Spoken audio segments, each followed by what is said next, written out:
wabarakatuh. Halo semua, perkenalkan nama saya Kansalifa Arina dari jurusan Akuntansi Prodi D4 Perbankan Syariah Politeknik Negeri Semarang. Di video kali ini saya akan berbagi informasi mengenai komunikasi bisnis. Nah, apa sih komunikasi bisnis itu? Kemudian contoh dan penerapannya itu bagaimana, dampak seperti apa yang kita peroleh dari komunikasi bisnis ini? Jadi teman-teman, komunikasi bisnis itu pertukaran pesan antara individu dengan individu atau individu ke organisasi ataupun bisa organisasi bisnis ke organisasi bisnis lainnya yang memiliki tujuan dengan disajikan secara personal atau impersonal untuk mencapai suatu tujuan tertentu. Nah, biasanya tujuan tertentu pada komunikasi bisnis ini seperti menginformasikan, mendidik, menghibur, kemudian mengajak ataupun mempengaruhi. Nah, ada juga pendapat menurut Rosenbart mengenai komunikasi bisnis. Nah, menurut Rosenbart terkait komunikasi bisnis itu merupakan pertukaran ide-ide opini, informasi, instruksi, dan sejenisnya. Yang dikemukakan baik secara personal ataupun non-personal melalui tanda atau simbol untuk mencapai tujuan-tujuan perusahaan.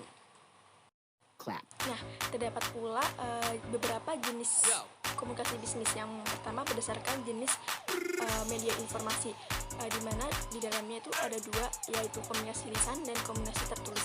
Untuk komunikasi lisan ini disampaikan secara lisan atau langsung seperti saat kita melakukan rapat, kemudian pidato dan lain sebagainya. Nah, untuk komunikasi tertulis sendiri itu penyampaiannya secara tidak langsung ya, seperti surat menyurat yang dilakukan sekarang ini tuh kebanyakan surat elektronik ya, kemudian ada catatan, laporan keuangan dan lain sebagainya. Nah, untuk yang kedua itu ada berdasarkan kondisi, di mana terdapat dua komunikasi, yakni komunikasi formal dan komunikasi informal. Untuk komunikasi formalnya sendiri ini terjadi saat melakukan saluran dari organisasi resminya sendiri. Contohnya seperti surat tugas dari kantor, kemudian surat diadakannya rapat, dan lain sebagainya. Nah, untuk komunikasi informalnya sendiri itu komunikasi yang terjadi di luar komunikasi formal. Contohnya saat jam makan siang. Nah, kebetulan ada seorang manajer dengan bawahannya, mereka melakukan berkomunikasi seperti ngobrol-ngobrol santai gitu. Nah, untuk selanjutnya ada berdasarkan ruang lingkup, di mana ada komunikasi internal, kemudian ada komunikasi eksternal. Untuk komunikasi internal sendiri itu terjadi komunikasi antar karyawan internal perusahaan saja. Biasanya dilakukan setiap mingguan atau bulanan. Nah, biasanya pada komunikasi internal ini perusahaan sudah mulai memakai internet, yakni surat elektronik, di mana perusahaan merancang khusus untuk karyawan internal perusahaan saja. Nah, untuk komunikasi eksternal sendiri ini komunikasi yang dilakukan antar cabang perusahaan tersebut. Pada komunikasi eksternal ini perusahaan sudah menggunakan sistem teknologi untuk berkomunikasi dengan konsumennya, seperti memakai e-commerce untuk menjalankan bisnisnya. Contohnya pada saat pemasaran atau melakukan periklanan, kemudian website dan lain sebagainya. Dan dengan seiringnya berjalannya waktu, teknologi semakin canggih, apalagi di dalam dunia berkomunikasi bisnis pun sekarang makin berkembang pesat adanya fasilitas teknologi saat ini. Contohnya itu seperti kita melakukan promosi atau iklan dapat melalui sosial media tanpa harus menyebar brosur dengan cara manual seperti dulu kala itu.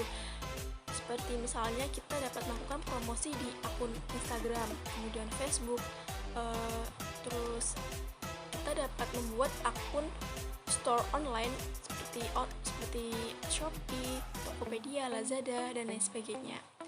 Kemudian selain itu UMKM yang awalnya offline sekarang menjadi online. Nah, karena itu kegiatan ekonomi saat ini tuh lebih efektif, apalagi para pengusaha dan perusahaan itu dituntut untuk lebih kreatif dan inovatif lagi untuk memperkembangkan bisnisnya.